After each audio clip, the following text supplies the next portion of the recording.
This old guy totally lost it when he saw Mike Tyson get knocked out by little Jakey. He storms off, ready to take on anyone just to show how a retired fighter should really throw down. Jokes aside, this dude is a seriously tough hitman who's been loyal to his crew his whole life. But now he has taken Sakamoto's days seriously, and he just wants to leave the curse of endless killing. But just as he decides, his sect turns against him and sends thousands of assassins just to kill him. Let's see how he takes his freedom back. He is alone, fighting and killing them all, and doesn't even remember how many he has killed so far. He cuts down every pursuer, and they wonder why so many assassins cannot hurt him. This old guy believes he cannot die, for after 30 years he has found freedom and will kill them all to keep it. He zips past them, cutting their bodies with insane speed. They attack him with their swords, but he stands upon them and jumps over. They are shocked at his power, realizing this is why he is among the top 10 strongest martial masters in the world. Shun Hajin lands with brute force and ends all the assassin. Our hero, thinking the pursuers have stopped, but soon more rush at him. They know he is fully tired. He is shocked to see them keep coming even after he fought until his blade grew dull. Just the thought of being free that much turns him berserk, and you will kill them all and swing his sword, killing dozens of them. One of them shouts that he might be called the Assassin King for a reason. As he kills them all, he is barely walking out of that pool of blood. His mind is struggling with the thoughts of a life filled with killing and nothing else. His body is badly bruised and he is coughing blood, but he is furious at the thought that he spent his life for the Righteous Alliance bastards. But now he is free from their control. He runs toward his secret place to consume the elixir and uses herbs to treat his wounds and recover his energy. After some time, he slips and falls, feeling he might go crazy from hunger, having eaten only a few pieces of beef jerky in 7 days. He is about to lose consciousness when he sees someone leap at him, but he reacts in time and dodges the attack. He is shocked to see his stealth techniques so skillful that even he doesn't notice it, and his martial powers are strong enough to cut through the forest with just a sword aura. Hajin realizes that the person is the strongest assassin in the southern central plains, the Death Lord, and he never expected him to be there. He asks him if Murim will acknowledge someone like him if he kills a man tired out from fighting hundreds of martial masters. They both start fighting, and Hajin stabs his sword into Death Lord's body after a single head-to-head encounter. After defeating him, he calls out to the person hiding in the bushes. To his shock, it's the secret demon queen, who says she's honored he still remembers her after 6 years. Meanwhile, the Righteous Heavenly Alliance's first leader, Jung, arrives and is stunned to find all their men dead. Every corpse belongs to a martial master of the Steel Blood Fortress. He never imagined Hajin could kill so many assassins. Admitting Chun Hajin truly lives up to the title of Assassin King, he senses the Demon Queen's energy and orders his men to follow her trail of death, certain it will lead them to Hajin. Elsewhere, Hajin faces the Demon Queen, who uses a rejuvenation technique to hide that she is a 60-year-old witch who cannot sleep without killing. He wonders why they sent such a murderer after him and draws his sword, believing he has one last trick. She pretends to be disappointed, says they have a special bond, and tells him he won't last long, so she'll offer an easier way out. Hajin dares her to see how many hits he can take and asks why he should fear a 60-year-old grandma, which makes her furious. She warns she'll rip out his spine if he says it again. He just smirks and calls her grandma, saying she's gotten touchy about her age. At first, she fumes with anger, but then she smiles to learn that she will get much pure energy by murdering him. She says the Steel Blood Fortress ordered her to capture him alive and asks how he killed all those masters. Hajin realizes she was stalling when she would rather spill blood than talk. She also wants the 9 sects' martial prowess and secrets of the Righteous Heavenly Alliance. Impressed by his mindset, she admits it and says she does not need the Alliance's secrets, only the 9 sects' skills, and if he tells her, she will let him live. Hajin says there is no deal if he is already dead. She reveals he is dying from the blood parasite, a fate for all who betray the Righteous Heavenly Alliance. She promises to cure him if he teaches her the technique. Hajin calls her a liar, knowing her vile nature. Offended, she demands how he dares to insult her while dying and declares she has never spared anyone who insulted her, ready to strike. Hajin takes his sword and rushes toward her, and the Demon Queen also turns into her scary witch form and attacks him. Their powers collide, and there is a huge amount of destruction. After the massive bang, Hajin observes that her claws have pierced his arms. On top of that, the First Elder has shot towards them, and he wonders when he got there. The Demon Queen takes advantage of the situation and stabs her hand through his body, amputating him. Then she pierces her heart with her hands and literally tears apart his heart. Hajin collapses, bleeding heavily, and the Demon Queen mocks that he has lost his limbs. Grabbing his head, she says she should tear it off so he can never speak again. With a single strike, she beheads him and tells him to crawl into hell like the parasite he is. Out of nowhere, our hero wonders if this is his final moment and last sight before death. All he ever wanted was a brief, ordinary life, and he asks if that is really so impossible if given another chance. Suddenly, the scene shifts to the heavenly demon divine cult called Sanctuary. A man sleeps in his bed, his arm twitching. It is the same man who wondered about another chance. His eyes snap open, and our hero is alive again. In heavenly demon divine cult's inner sanctuary, a man bows before the 4th young lord, saying he feels his pulses and Suryang will die tonight at all costs. The lord smiles and says things are going better than he expected. The scene flashes back to Hajin's youth, when he worked with a friend as an assassin. After a day of killing, his friend showed him a bird carving and said he would escape by any means and live free as a bird in the countryside, breathing fresh greenery instead of blood. Heijin said he wanted to join him, but his friend refused, saying he couldn't consider it. Suddenly, the blood started coming out of his mouth and he died instantly. Heijin looks at the man who killed him and says all who betray the righteous heavenly alliance meet the same end. The blood parasite in their bodies delivers judgment and kills anyone who tries to betray them. Suddenly, the demon queen appears again, regretting not ending Heijin's existence. A young boy wakes in panic, unsure if it was a dream yet certain he was beheaded. He looks around and sees a luxurious room. A maid enters and introduces herself as Manhwa, but sees no one ahead. The boy appears behind her, pressing a stick to her neck, and asks if she is from the Steel Blood Fortress. She says she is his servant and asks why he is acting this way. He doubts her, so she explains she has always lived there, and that he was unconscious for 6 months after suffering Kai blockage, only waking 2 nights ago. Shocked, he thinks he just died at the Demon Queen's hands and tells Manhwa to stop joking and speak the truth. She insists she is and offers him a simple meal. Seeing his reflection, he's startled by the frail body and wonders if he's reincarnated or if that life as the world's best assassin was his past. The door opens and he questions how such a place exists in Murim. 2 men enter, shocked to see him. The large man bows and congratulates him on recovering as the third young lord. The boy is even more confused to learn that it is the heavenly demon divine cult. The scene shifts to a big hall where the dude respectfully introduces himself as the first royal guard, Mudum. He bows and is asked for his report. Mudum says the third young lord has awakened but lost all martial prowess from overextension, and asks the demon lord what should be done with him. The man speaks, and the mere pressure of words makes Mudum bow down even. The aura farming lord forbids him from giving any further reports until the closing ceremony in 3 months. Mudum simply bows in acknowledgement. The heavenly demon divine cult is the oldest and most feared demonic power founded thousands of years ago by a Murim master. In martial strength, they surpass all, and their mere existence spreads fear as a symbol of chaos. Though the righteous Heavenly Alliance and Steel Blood Fortress outnumber them, the Heavenly Demon is seen as worse than war or plague, and is known as the vilest demonic group. Back at our confused boy, he is still unable to understand whether he really obtained a second life. But at the same time, he is unhappy about being awakened in the freaking demon cult. He decides to stay calm, grasp the current situation, and plan for the future. Last night, he watched the cult through the roof quietly and saw 2 men talking about the third young lord waking again, and a bloody hierarchical battle would start again. They revealed that he was known as a monstrous demon and would suck several people dry. The boy who was listening to their conversation wondered how the third young lord lived his life. The following day, Heijin goes outside his room and thinks he needs a thorough plan to escape from there. He was the one who was roaming around the cult quietly, and his health didn't allow him to do anything yet. His body is equivalent to that of an 8-year-old boy, so first he needs to recover his body. He checks up through the body and learns that the extraordinary 8 meridians are all messed up. He tries to remove the trim and rotten danjon. The temperature inside the room has increased, and the air has gotten quite damp too. He will expel the dark energy outside his body with the boundless technique. In his past life, for utilizing several martial arts from the 9 sects, he perfected his martial arts called the boundless technique. As a person without any status, this technique was his lifeline, and now with the help of this technique, he can achieve a small goal. The doctor arrives, saying his recovery was fast and advising him to take care, adding that a maid would bring food. She trembles with fear, and the boy guesses from the man's name, a monstrous demon, like he's a troublemaker with a foul personality. 3 months later, the 4th young lord, Hong, asks the doctor about why he is recovering fast, because he told him that he would never be able to recover. He's surprised that he consistently exceeds his expectations and asks the doctor when Rin is coming, and he reveals that Rin should be arriving at the main temple around noon. On the other hand, our boy is training in his room, and he just cut those sexy abs, and his stamina for using the boundless technique has increased a lot. For the last 3 months, the remaining cloudy and demonic energy has disappeared. After some time, the maid brought him herbal medicine, and when he was taking the medicine, he noticed a bloody parasite inside the bowl. He immediately breaks the bowl, and suddenly, the old Heijin appears before him and says he will never forgive him for betraying them. Even if he dies, he won't be able to escape the righteous alliance. Suddenly, the maid calls him, and he realizes that he had just had a dream, and all of this was his hallucination. After some time, a girl comes to meet him, but he cannot recognize her and wonders who she is and why she's in his room without permission. She exclaims that he looks better than she thought, and Heijin is thinking of a way to escape this. She asks him if he is going to keep her standing, and says she wants to drink a cup of tea. The first thing that comes to his mind is to run, so he runs away, saying he has to do an urgent task. But 2 guards appear there and block his path. The girl then says she wants to have a deep conversation with him. He doesn't know who she is, so he gets to the side with Manhwa, and then asks her about the girl's identity. She is shocked to learn that he doesn't remember her. He claims his head hurts after waking from ki blockage and suspects a problem with his memory. She says she is Han Yuren, a demon from the cult's internal enlightenment facility, daughter of the Juxa family, famed as its most talented disciple, and younger sister of the 4th young lord. He asks why Yuren came and what their relationship is. She says she is unsure, but they met many times in a month. Heijin suspects that their relationship is not ordinary. He thanks Manhwa and tells her to rest if her face is swollen, leaving her baffled as it recalls his cruel attitude. He returns to the room, apologizes for his earlier behavior, and asks Yuren why she came. She notices his annoying attitude has changed and suspects he lost his martial prowess after waking. She shows him a contract with both their seals and asks if he remembers it, warning that breaking or voiding it will triple the penalty. She says she invested nearly 1,000 yang in the wonder drug and about 2,000 more in other things. He watches with a blank face, knowing nothing about it, as she finishes her calculations and demands 6,000 yang immediately. If he cannot pay, she drafts a contract for when he will repay her. Hajin thinks the third prince aimed to build his reputation and wealth, but now Yurin is exploiting the situation for her own gain. He asks where he could have spent so much money. He tells Angwin to bring a pen, then writes the contract, deciding to comply since he plans to leave soon.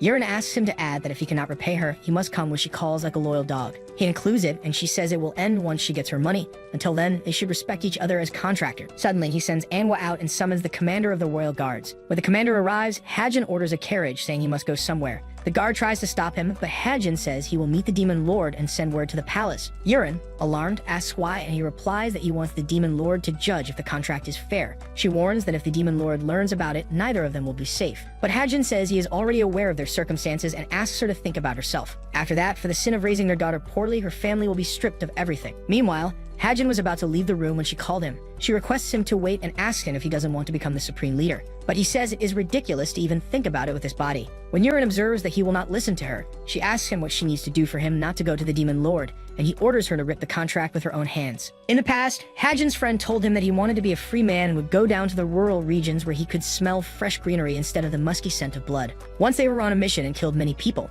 and his fellow told him that they had looked through every nook and cranny, but they couldn't even find a single ant. Han revealed that they betrayed the alliance and committed treason, so someone must be remaining and ordered them to search the population nearby. Suddenly, he finds a bird in one of the children's hands and is suddenly shocked to see something and asks his men to move aside. A man appeared, and he killed his two fellow assassins in just one attack. After that, he turned toward Hajin and rushed toward him to attack. Hajin reacted on time and saved himself. The man took the child's corpse and started crying. Hajin was told his job was to take out traitors in the alliance, but the guy accused him of killing innocent people. When Hajin replied that he didn't know, the man yelled, asking if killing was just a job for him. As he was dying in Hajin's arms, he wanted to know if Hajin actually understood anything about life. Hajin replied that an assassin wouldn't, and the man cursed him, claiming that even after death, Hajin's actions would haunt everyone he killed. Meanwhile, the Guardian is telling the Demon Lord that the third young lord wants to meet him. He just sent a carriage, so he should be arriving at the palace shortly. But the Guardian also mentions that he should take him to the Demonic Judgment Pavilion. A doctor drops by to see Hajin and mentions that his damaged veins have been healing really well lately, and that his ability to recover is impressive. He says he won't need acupuncture anymore. Instead, they'll help him get his strength back with nutritious meals and the supreme healing potion. When Hajin asked about it, the doctor explains that it's a special mix of rare herbs designed to boost energy, made by the household's artisan, and it's reserved for the top-ranking members of the main sanctuary. Hajin figures that the potion could help speed up his recovery. The doctor wraps up saying he'll check on him in 2 days, but Hajin still feels a bit off about him. Once he's alone, he starts thinking about the Demon Lord. He wonders what kind of person he is since nobody in the Kangho Murim seems curious about the Heavenly Demon, even though he might be the strongest person around. He hasn't really shown his full strength yet, but he's still considered one of the most powerful people in the world. Hajin worries that meeting him could be risky since he doesn't know much about the demon cult. Earlier, Yurin apologized for being rude, and Hajin thought he couldn't just be reborn to become someone else's pet, so he got upset and gave her a lesson. Not long after that, Anqua shows up to tell him that the demon god's palace got in touch, and the carriage is waiting for him outside his place. When Hajin gets to the palace gates, the first guard tells him the demon lord wants to see him at the Demonic Judgment Pavilion. He's completely taken aback to see it up on a mountain, way above everything else. Climbing what feels like a million stairs, he wonders how this could be the base of the demon cult. The guards are everywhere,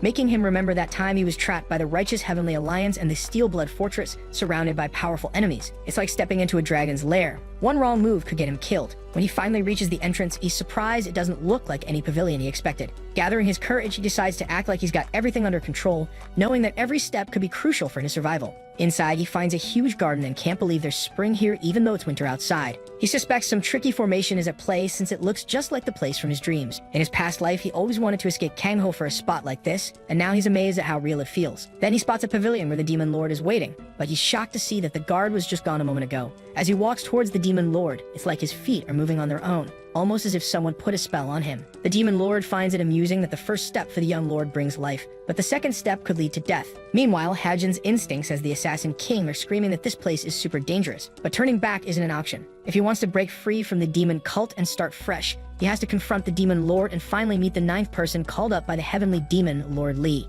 He steps into the pavilion and they're just staring at each other, not saying a word. Outside, the royal guard is on duty but feels uneasy. He remembers that under the Demon Lord's rule, only 2 outsiders have ever stepped into the Demonic Judgment Pavilion. The first was about 25 years ago when the Lord took in his first disciple, and the guard is shocked to find out there was even another disciple before the first young lord. He shares that this mysterious previous disciple died here, and it wasn't pretty. His skin was shredded like some wild beast got to him. But if the demon lord meant to kill Hajin, he wouldn't have brought him there in the first place. The second person to step inside was the general strategist, a sharp guy who climbed to power with his brains, not just brawn. He came out of the pavilion with his head held high. Now the gates are open for a third time, and the guard wonders if the third young lord will make it back alive. Hajin bows to the demon lord and shows his respect, but the demon lord just watches him quietly. Finally, the cocky guy tells him to get up. Hajin can tell he's something special. The Grand Demonic Master, the big boss who's got a presence even more impressive than the top 10 martial artists. He's so powerful that people see him as half immortal, like he's from another world, and Hajin can feel his fear just from that aura alone. Lee pours some alcohol into a glass and hands it to him, and Hajin takes it without hesitation.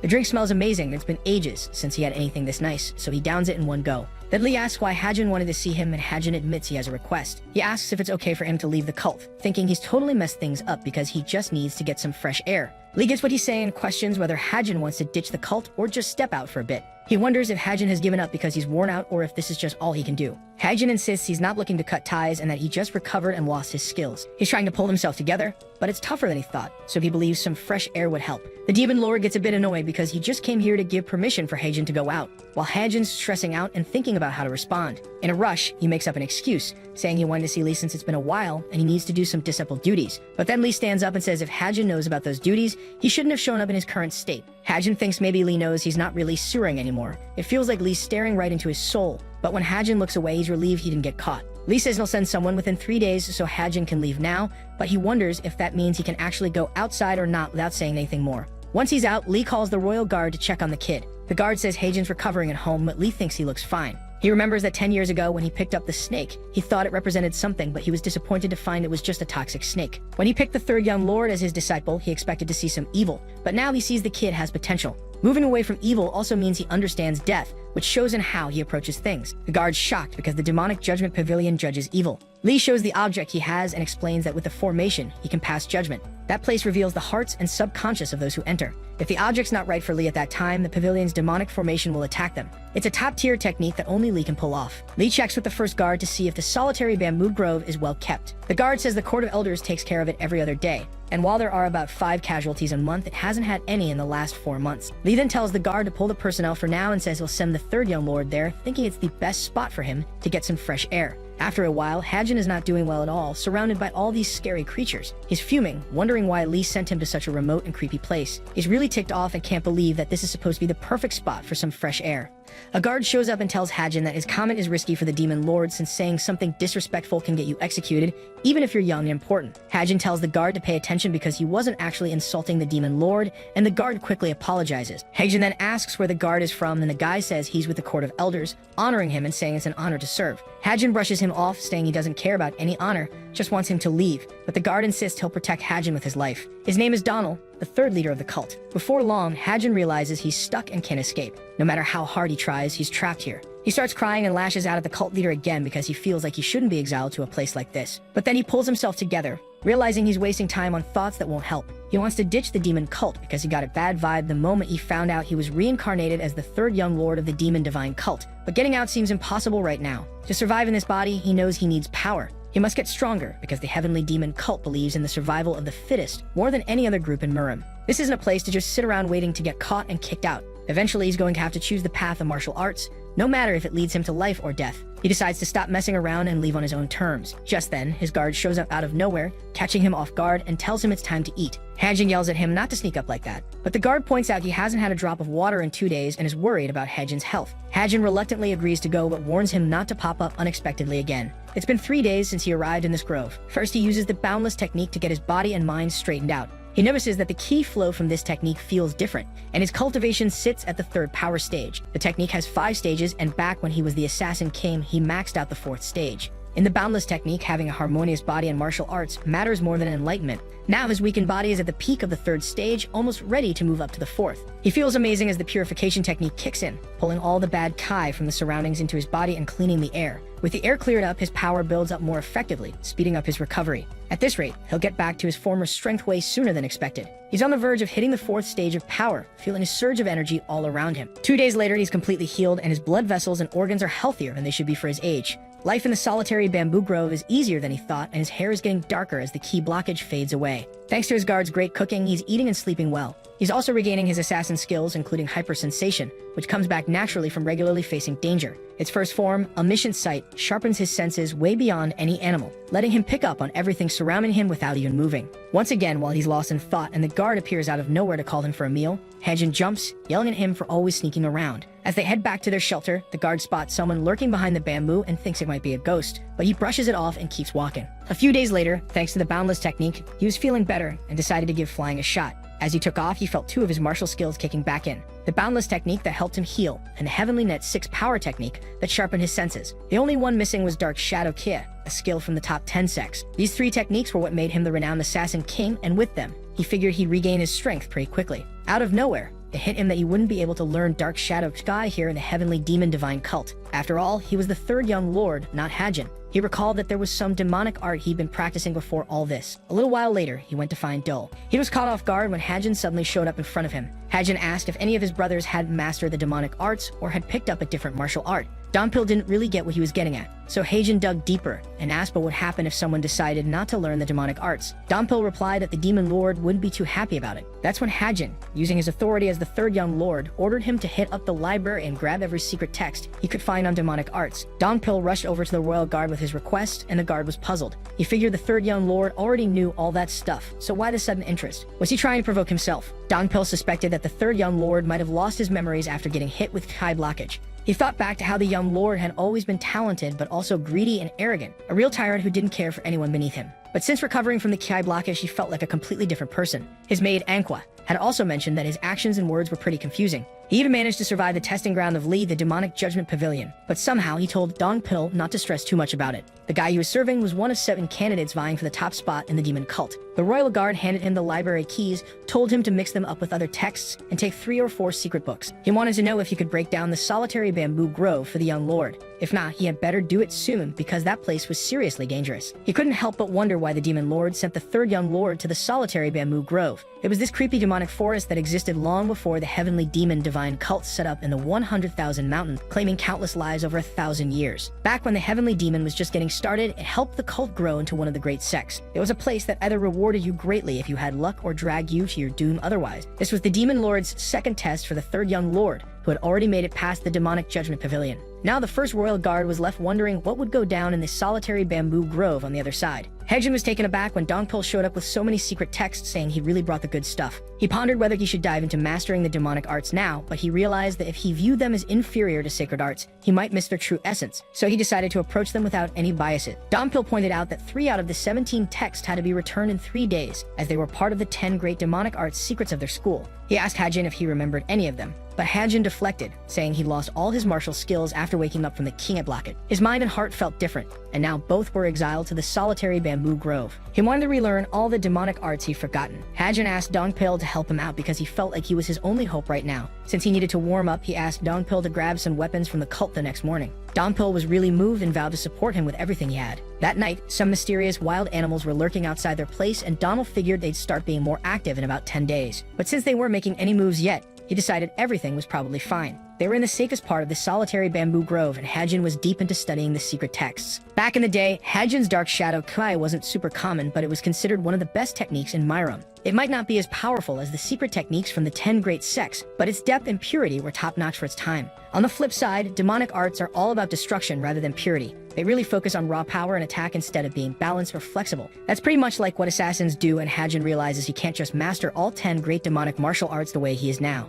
He starts thinking about how to boost the Dark Shadow Kai using these 10 great demonic arts. While looking through a book on true demonic art, he figures it's one of the basics along with demonic dissolution art. He serves as a foundation for some of the advanced techniques. There's a ton of stuff in the book he doesn't quite get, so he decides to put it aside and focus on sharpening his senses first. While practicing, he considers that the boundless technique works best when his mind is buzzing with thoughts. He really narrows in on his technique when he senses someone nearby. He assumes it's Dongpil and wonders if he's just lurking around watching him. Even though Dongpil is a bit clueless, Hajin isn't completely at ease around him. Eventually, he gets tired and thinks about heading home when he hears a voice from behind asking if Dongpil has come back. He's totally taken aback when a creature suddenly pops up behind him and charges at him. He jumps back just in time to dodge its attack, and the thing slams into the wall. He can't believe that it just smashed right through. The creature looks like a giant chicken with 3 heads, and it's got 6 legs and wings that are as big as a person. Hanji is just starting in disbelief at this weird mutant chicken that's definitely got a vibe like the great King Yano. This whole scene has left him completely speechless. The chicken moves so fast that he's struggling to keep up, mostly just trying to evade its powerful strikes. Suddenly, the chicken leaps at him, and while he's trying to save himself, he can't help but shout that it's a total pain with its speed.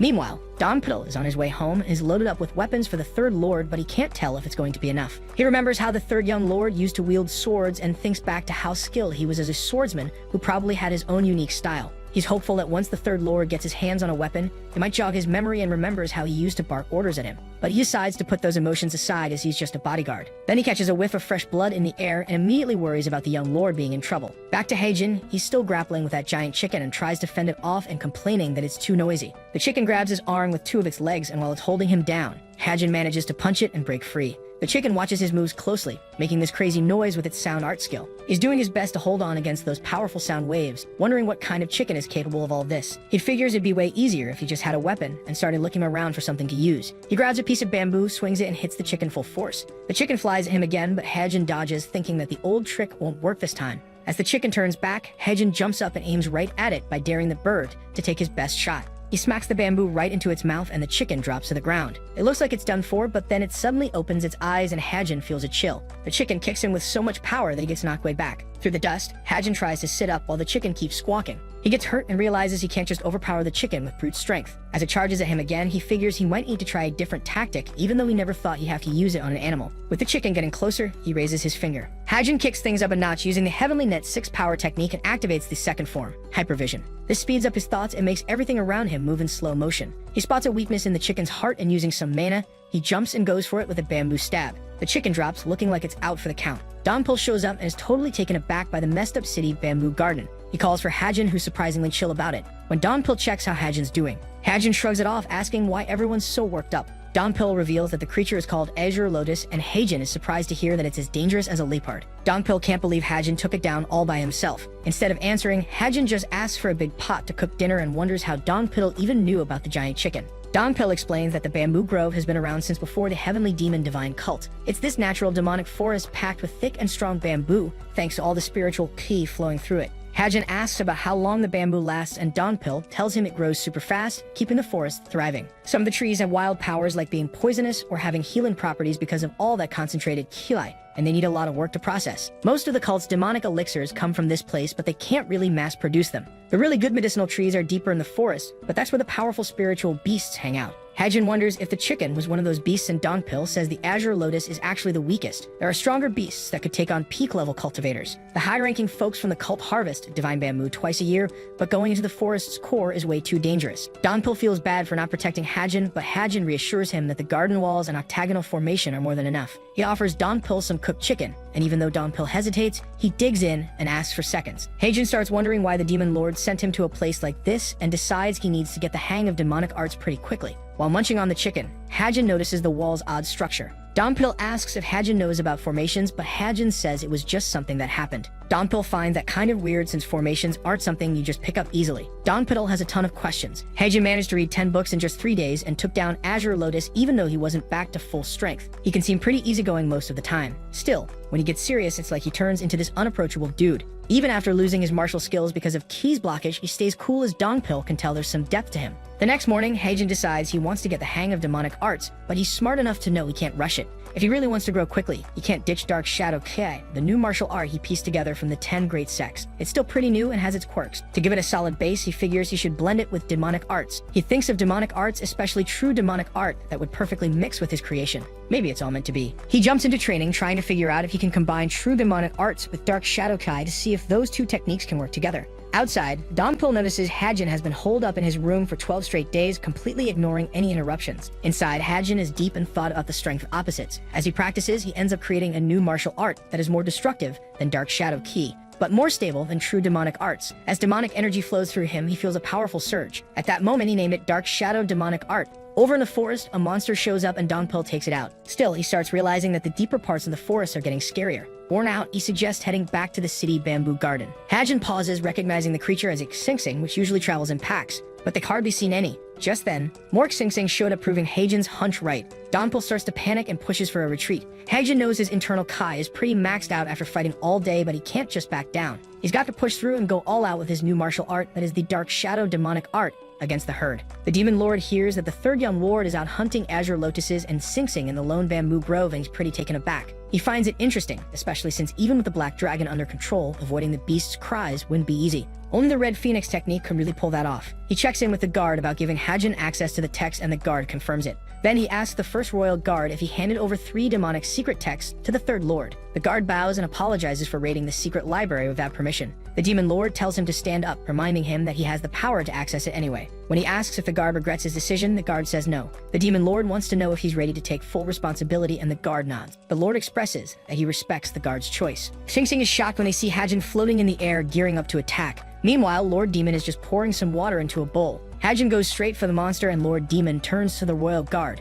asking if he gets why a kid's fight is scarier than an adult's. He explains it's because kids don't know when to quit, and once they figure out the limits, that's when they start to grow up. Over on the other side, some Sing Sing are rushing toward Donpil, but Haejin steps in to warn him, activates his skills, and takes care of the monster. He saves Donpil and tells him to stay alert. Haejin sees the Sing Sing as just numbers, and with the Dark Shadow Demonic Arts keeping up, he even thinks he might be able to tackle the heart of the solitary bamboo grove. Out of nowhere, another beast charges at Donpil, and Haejin yells at him to dodge. But before he can react, the beast, which looks like a super fast horse, hits him and knocks him down. Haejin realizes he can't underestimate this one like he did with that chicken. Donpil has been leveling up his skills like crazy over the last few days from fighting these beasts, but this horse takes him out with just one hit. It's way tougher than anything they've faced so far and has a real menacing vibe. He's got to face the beast head-on from the get-go, but it charges at him faster than before and he can't dodge in time. He ends up crashing to the ground, leaving his sword flying through the air while the horse wanders off. He realizes that the beast wasn't even going all out earlier. He tries to challenge it again, thinking he won't fall for the same trick twice, but he quickly realizes he can't move his body since his right arm is totally wrecked. The horse keeps jumping at him, and at this pace, he won't even get a chance to throw a punch.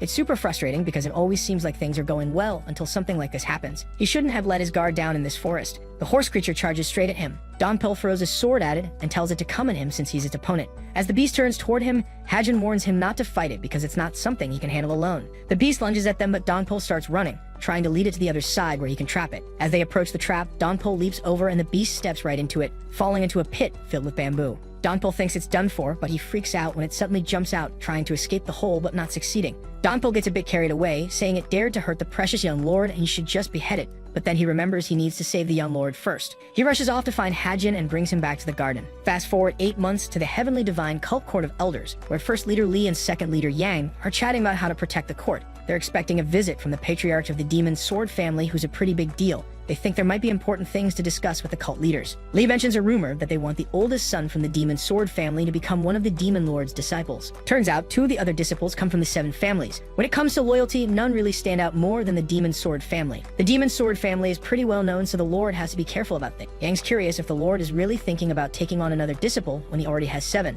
Lee thinks it's really up to the Lord, and Yang wonders if it'll still be 7 in the end. He's referring to the third young lord, who's been struggling after a Kai blockage and has pretty much lost his fighting edge. They all think he's unlikely to come out on top in a competition now. Honestly, he's at a point where the solitary bamboo grove could be super risky for him. Lee gets a bit uneasy about that comment, but Yang insists that when the third young lord comes back, it might be either triumphant or he could get stuck there forever. At that moment, the first leader tells them to stop chatting and says that if anyone overhears, it could cause some serious issues. He claims the third leader is the best fit for the whole solitary bamboo grove situation and is sent there by the master of the Court of Elders' orders. Not long after, a guard shows up and says the third leader wants to see them. They're surprised and tell the guard to bring Donpil in right away. But when he walks in and greets them, they're taken aback by the intense murderous vibe coming off him. They can't help but wonder if something major went down and what he's been through in the solitary for the last 8 months. Donpil went to ask for the cave pine tea leaves, and the first leader wanted to know what he planned to do with them. Donpil said he was just following the young lord's orders and that they appreciated his efforts. He mentioned it was all for the young lord. They offered him a drink, but he politely turned them down, saying he was too busy.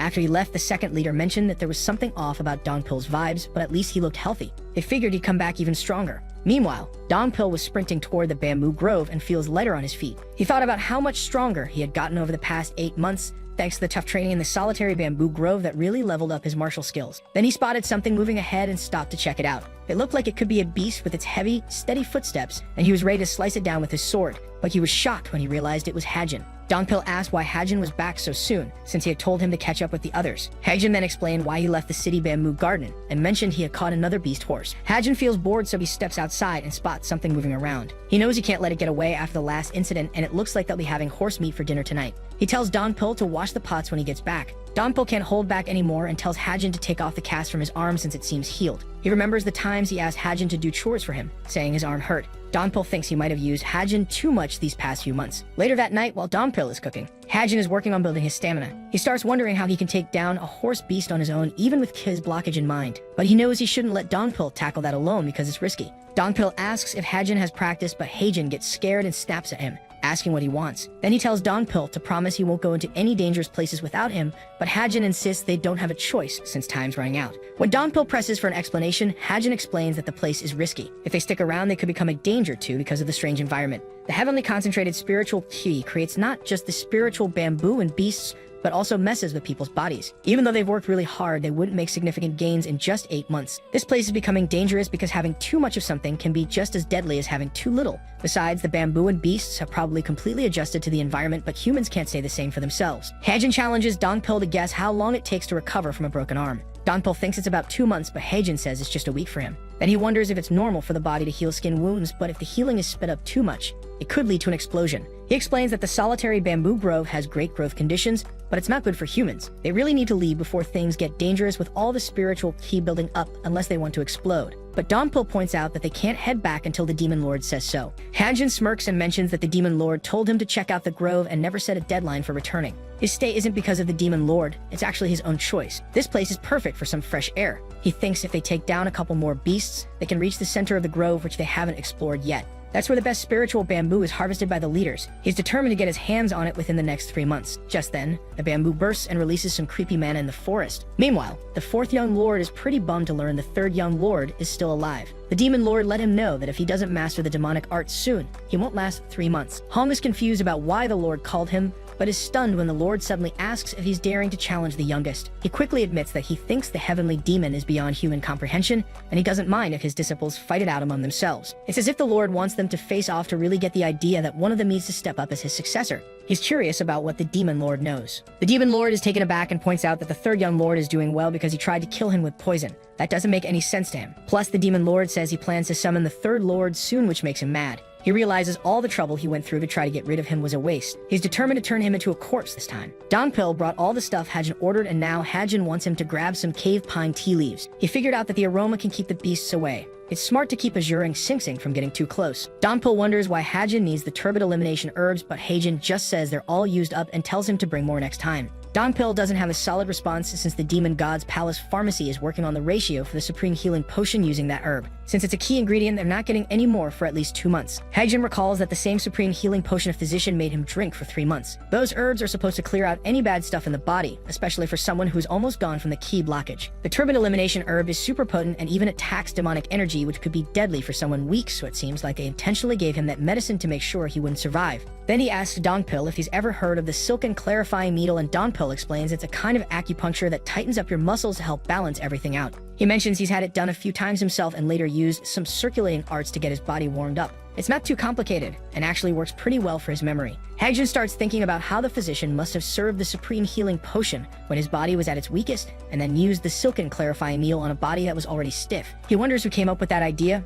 maybe the physician or one of their disciples. The thought of a disciple makes him uneasy. He remembers Anga telling him about Urian, the 4th young lord's sister, who came to see him right after he woke up. That means the 4th lord was the one who tried to take him out for the throne. Meanwhile, the physician heads over to the 4th lord's room with some cave pine tea leaves. He asks Shin if he knows the hardest place to sneak into the cult. When the physician brings up the solitary bamboo grove, the 4th leader confirms it's basically impossible to get in there, but he wonders if they can somehow keep an eye on things happening in that area. The physician thinks the military office might be the best option, since even the demonic elders can't mess with them. However, he's not super keen on the idea because the military office is pretty easy to infiltrate. The general strategist in charge there would catch wind of anyone trying to sneak in and figure out their motives. It's not like just anyone can do that. So Shin pushes for the best spot. He says the Court of Elders is probably the way to go because it's pretty isolated and only exists to protect the Demon Lord and the cult. It's different from other groups, since messing with them is like challenging the Demon Lord, so no one pays them any mind even if he hasn't really paid attention to them. Shin's still trying to wrap his head around all of it. The doctor can't believe it when Hong tells him that the third young lord is still alive after being in the solitary bamboo grove for 8 months. He also learns they sent someone experienced to keep an eye on him. If he could get in touch with Dongpil, he'd tell him to take out the third young lord. But the doctor thinks that's not gonna happen since the masters of the demonic elders are probably watching the place closely. Meanwhile, the fourth young lord believes Hajin was in great shape but still hasn't mastered martial arts, so he instructs his doctor to gather his men and enough weapons. It's the last shot, and he's not just going to sit back and let chaos unfold. He insists that someone else will get the job done for him. Shin is told to gather the guys who want revenge on Hajin, and they'll just hand them the swords. He mentions that this is how their master treats them by abandoning them after tossing them into chaos. It sounds like a solid plan. Meanwhile, Hajin heads toward the heart of the solitary bamboo grove and asks Dongpil to hang tight there until he gets back. Dongpil tries to convince him to stay put since they have no idea what kind of beasts are lurking around, but Hajin is running out of time and risks are just part of the deal now. He has no clue what the fourth lord's intentions are. Dongpil says he'll look into the beasts, but Hajin insists it won't change anything. Hajin explains that high-level execs exist for a reason. If they could prepare properly, they would have sent a powerful demonic human. But the area is still super risky for them. Dongpil agrees and adds that he's not strong enough yet to tackle demonic elders, even though he's improved. Hajin sadly acknowledges that he can't compare himself to the mighty 9 demonic elders, and Dongpil apologizes for bringing that up. Hajin's got a talent they don't have, as he can use his stealth technique he learned as an assassin. He's confident in that even if he hasn't practiced it in the solitary bamboo grove since that place was his training ground. But now it's different. The heart of the solitary is a battlefield and he needs to pull off his objectives by any means necessary. He realizes that since he turned Dark Shadow Sty into a demonic art, he can't use the Dark God Phantom right now. That's why he needs the turbid elimination herbs in order to activate the Dark God Phantom. Once he takes those herbs, he'll have about half an hour, which will be more than enough time to get to the heart. Hajin tells Dongpil to wait back, but Dongpil refuses, even though Hajin orders him. He jokes that Hajin will have to behead him before he leaves, so he's got no choice but to stick around. But he makes it clear he won't let Hajin go any deeper into the heart. They get to the spot where Hajin hunted the horse beast and figure this must be the entrance to the heart. Right away, they notice a nasty smell as something's definitely rotting. Dongpil's shocked to see tons of beasts lying dead there, all coughing up blood. They all end up dying from vomiting blood, and Hajin spots some beasts he's never seen before. One of them looks like a leopard called Menji, and they hear it usually sticks around the heart of the solitary bamboo grove unless it really has to leave. Dongpil mentions it's got the second highest spiritual right around there, even the older folks haven't laid eyes on it.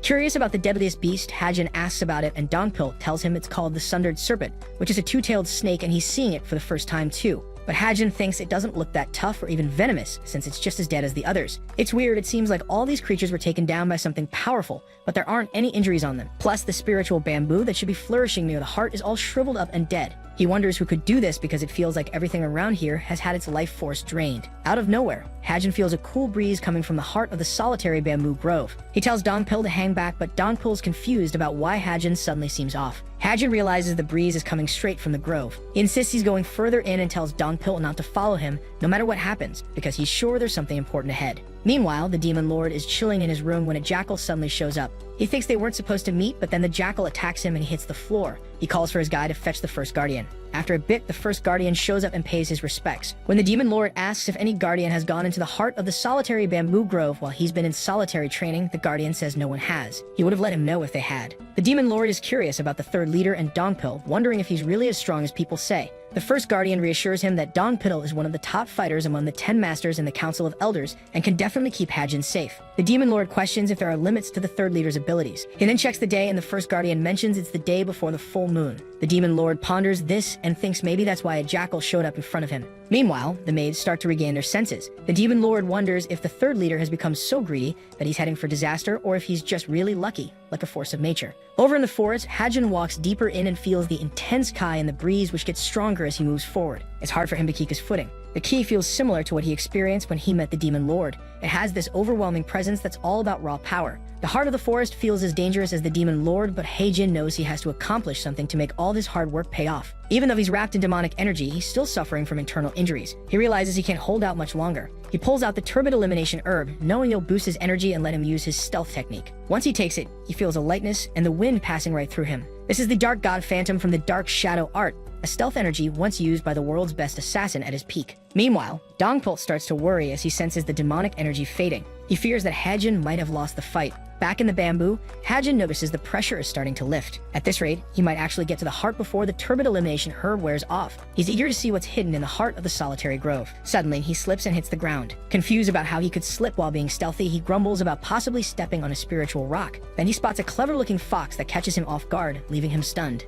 He spots a fox and wonders what it's doing there. Dongpil once told him that the deeper he went, the tougher the creatures would get, but here, he is with just a little fox. Still, he knows better than to let his guard down. The fox looks so cute that he's tempted to pet it, but he reminds himself to stay focused and keep moving, especially since the fox is still snoozing. As he continues on, he reaches the end of his journey and realizes it's way smaller than he expected. He's not sure if this is the end or if he just messed up, which is super disappointing. He touches one of the spiritual bamboo and realizes it's just what he needed. The spiritual ki coming from it is intense, and he can feel that this is the most concentrated energy around. If he purifies just 3 of them, he could become the strongest martial artist when it comes to internal energy. But he knows he can't handle 3 right now, so he decides to take just 1 for now. Out of nowhere, he spots a bamboo shoot, and it's totally pure Kai. He figures he can just pull it up without needing any fancy purification tricks. As he goes for it, he makes a ton of noise and ends up waking up a fox nearby. While he munches on the bamboo shoots, he notices he doesn't really feel much Kai flowing through him, just some warmth in his chest. Then he pulls out his sword and thinks about going after a real spiritual bamboo. He takes a swing at one, but to his shock, it doesn't even cut.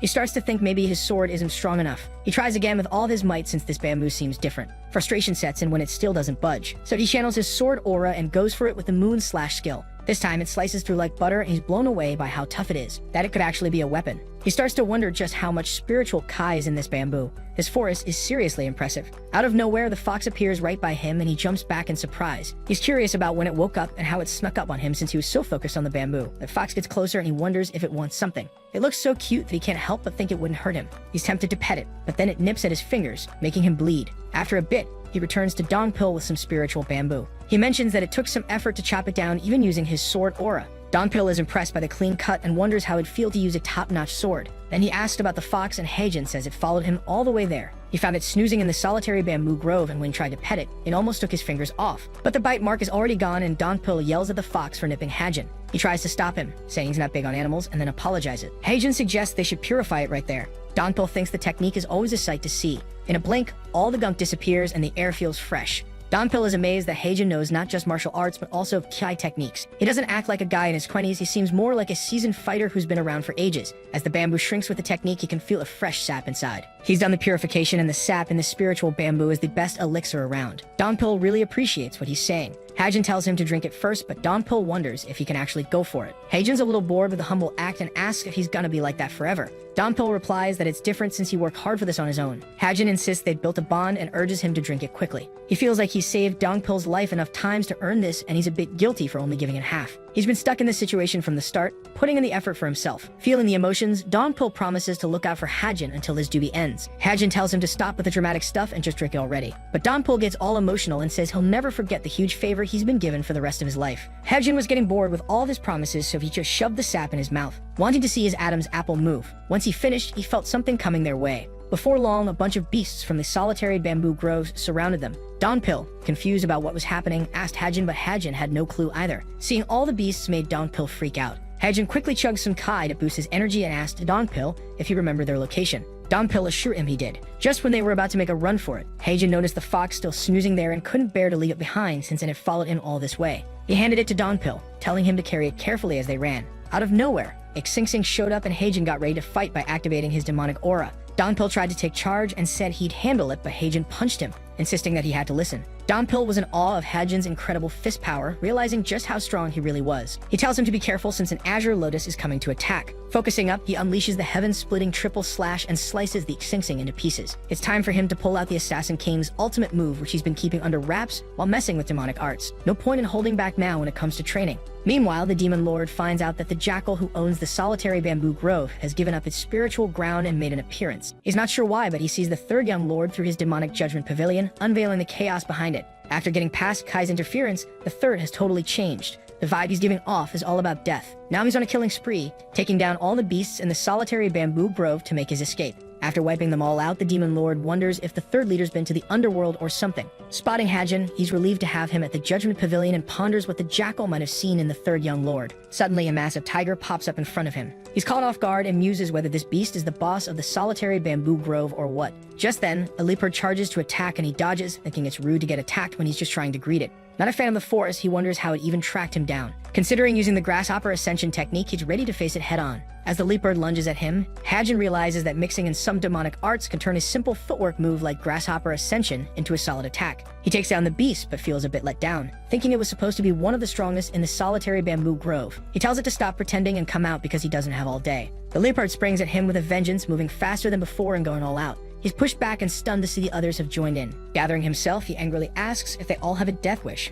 mocking them as just oversized cats. One of the beasts charges at him and he can't help but think how ridiculously strong that last attack was. If he takes another hit like that, he might just end up meeting King Yan in the underworld. He's had to deal with all those beasts at least once before. The vibe of his demonic powers feels off, and it's all because of the spiritual bamboo. The spiritual kai from it hasn't fully converted into demonic energy yet, which is messing with his abilities. To make things worse, these leopards just keep coming, and he's out of turbid elimination herbs, so he can't use his stealth tricks. He tries to make a run for it, but more of them are right behind him. They seem to just attack on instinct, but they're super strong. He gets seriously hurt and knows he'll end up dead if this goes on. They're so fast he can barely think, and he's convinced he can't take a hit again. He manages to take one out with a punch, but he doesn't have time to deal with each of them one by one. There's no point in doing that since there are too many. He needs to boost his demonic energy to make a real impact, so he gathers himself and decides to unleash a big attack. He goes for the explosive mountain blast technique, and suddenly, there's this massive explosion. Just like that, all the beasts are taken down in a single blow and the ground turns a fiery red. Meanwhile, Donpil takes off with the jackal and looks back at the now shaken forest. He wonders what happened to Hajin and what's going on with the forest. The fox is also thinking about it. A bit later, Hajin tries to find his way back but gets lost, feeling like he's moving in slow motion.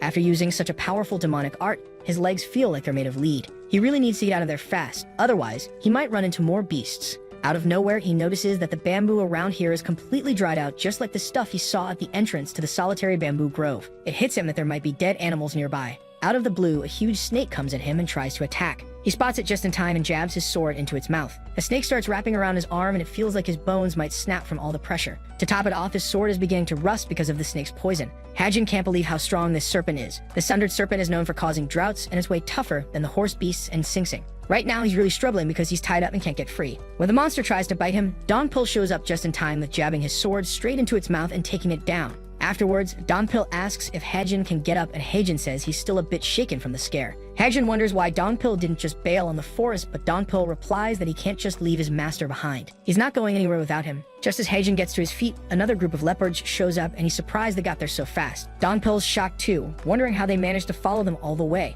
Hajin quickly asks how far the exit is and Donpil says it's around 2 kilometers. That's way too far to outrun them. Even if they tried, they'll definitely get caught. Hajin realizes there's no choice. They've got to end this right here if they want to make it out together, as they have no time for hesitation. He charges straight into the pack, wiping them out with just a single blow. He's that strong. As he fights, old memories surface. He remembers someone once asking him what life meant, and he said he didn't know. He's always just been someone else's tool, but now he wants to live and be so powerful that nobody would even think of messing with him. While he's deep in thought, another beast comes at him from behind and knocks him to the ground. He grumbles, asking if they're really trying to hit the same spot again, but all he's got left to offer is another solid beating. With a surge of demonic energy, he swears he won't die this time. He unleashes his explosive mountain blast and wipes them all out in one devastating move. He thinks he should be the only one left standing here. After taking everyone out, Hajin feels so weak that he can barely stand, so he asks Donpil to carry him from now on. Donpil isn't too keen on that since another group of leopards shows up again. They're both exhausted and can't fight, with no time to escape. Donpil insists he'll take them on this time, but Hajin fears this might be it for him. Meanwhile, the fox strolls into the forest without a care in the world. He's thinking about the past and how he barely made it back after that awful death,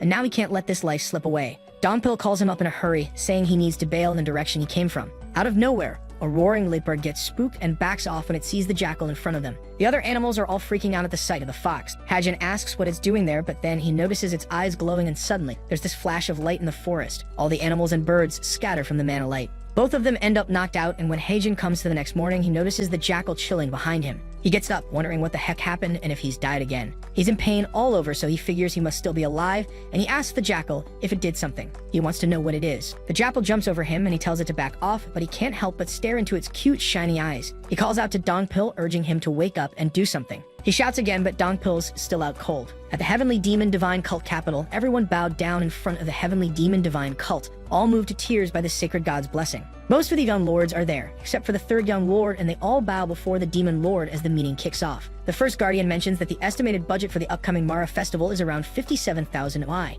He's surprised it's a full 12,000 Y more than last year, especially since the special strike forces are on duty. That shows fewer attendees. He's curious how the costs went up like that and wants some answers. Miso, who is one of the court ladies, steps up to explain. She says that 4 out of the 7 families, with the demon sword family being the main one, are confirmed to attend. Since the 7 families of the demon cult have protected the sect for centuries, she thinks it makes sense to show them the cult's dignity and generosity through some awards. The first guardian responds that history shows the cult's dignity matters. The heads of those families will be honored with the 6 heavenly spirit brews, which the demon lord himself will prepare, because the cult's prestige is represented through the demon lord, not by just throwing money around. He tells her to cut down the expected expenses. Madame So apologizes and says she'll come up with a new proposal for approval. After a bit, the first guardian spills the beans about the whole situation being linked to the progress reports from the demon heads. The demon lord figures the first young lord is still busy training, mentioning he hasn't left the third guardian demon hall yet. Then he calls up the second lord and Guan bows to him. When asked if he's planning to go back to training, he says martial arts are already a part of his daily routine. He feels like doing closed-door training would be pointless until the big moment arrives. Everyone's feeling pretty impressed with his confidence in front of the demon lord.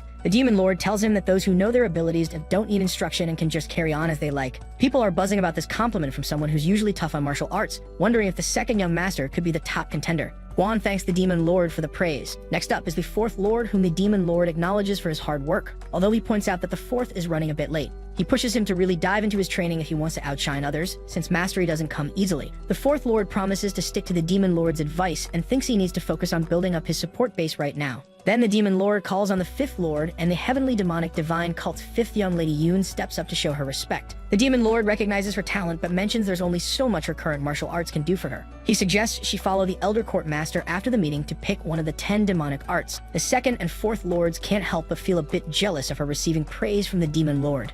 It turns out the 6th is supposed to join the Mara festival with the patriarch. The demon lord calls for the 7th and notices she's been slacking on her health. Yeoman apologizes, and the demon lord reminds her that the cult isn't for spoiled kids, saying she wouldn't be in this state if she had trained harder. He tells her to toughen up and asks if she's scared of death, but she's close to tears, saying no. The demon lord puts his foot down, saying he's never taught any of them to take it easy. If they really want power, they shouldn't let their limits hold them back. Then he mentions the 3rd young lord is late and tells the 1st guardian to go fetch him. Suddenly, the door swings open and the 3rd young lord, Surang, shows up, hearing the sacred lord's call. Yoon thinks she heard that the 3rd has lost his martial skills, while the 4th seems shocked that he's already out of the solitary bamboo grove. The 3rd lord greets the demon lord, and he seems taken aback by how he looks. Hajin thinks they haven't seen each other in a long time. Thanks for watching, everyone. Since you made it all the way to the end, smash that red subscribe button and hit like to show your support, and see you in the next one.